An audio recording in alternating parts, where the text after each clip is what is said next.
The Madlanga Commission heard more damning testimony today that points straight at the heart of how political interference has hollowed out parts of the criminal justice system. What emerged is not just another round of finger-pointing, but concrete evidence that decisions on who gets prosecuted and who does not have been shaped by considerations far removed from the law. This matters because the rule of law in South Africa rests on the idea that the state's coercive power is applied without fear or favor. When that principle is undermined, the Constitution's promise of equality before the law starts to ring hollow. The day's evidence centered on the handling of high-profile cases involving politically connected figures. Witnesses described how dockets were moved between offices, how senior prosecutors received pressure to stall or redirect investigations, and how certain matters were quietly deprioritized without written reasons. One account detailed instructions given outside formal channels, often through intermediaries, that effectively dictated the pace and direction of work. These are not abstract complaints. They describe a system where the appearance of independence is maintained while actual control sits elsewhere. Constitutionally, this is a direct problem. Section 179 of the Constitution establishes the National Prosecuting Authority as an independent body that must act without fear, favor, or prejudice. The same document, in Section 165, protects judicial independence. When testimony shows that political actors or their proxies can influence prosecutorial choices, both provisions are weakened. The separation of powers is not a formality. It is the mechanism that prevents the executive from using the justice system as a weapon or a shield.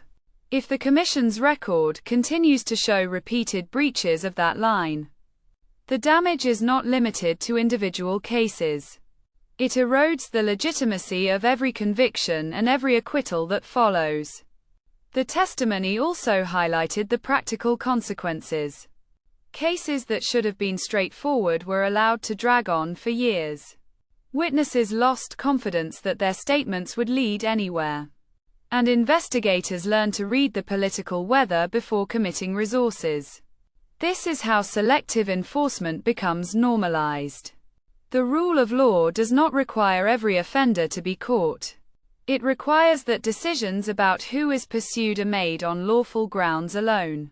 Once that standard slips, the public rightly concludes that justice is available only to those without connections. At the same time, the Commission must still test these claims rigorously.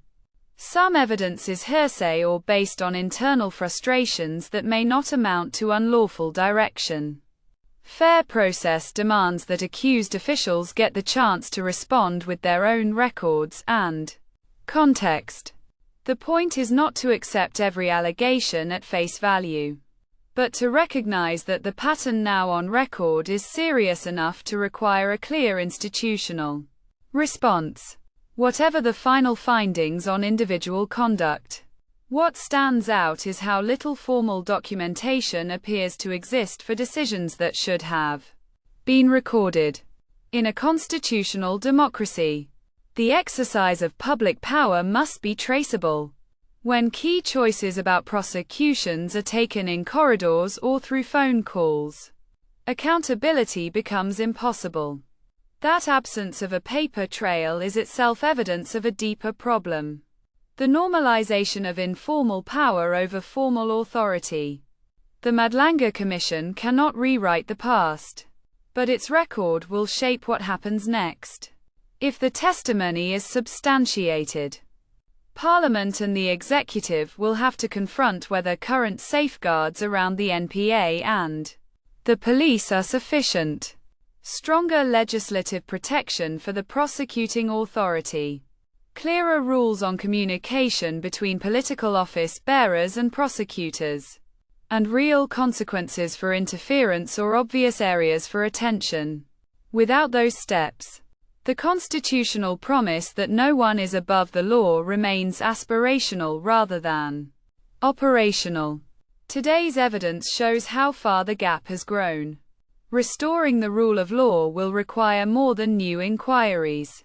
It will require structural changes that make political interference both visible and costly. The Commission's work is one part of that process. The rest depends on whether the political class is willing to accept limits on its own power.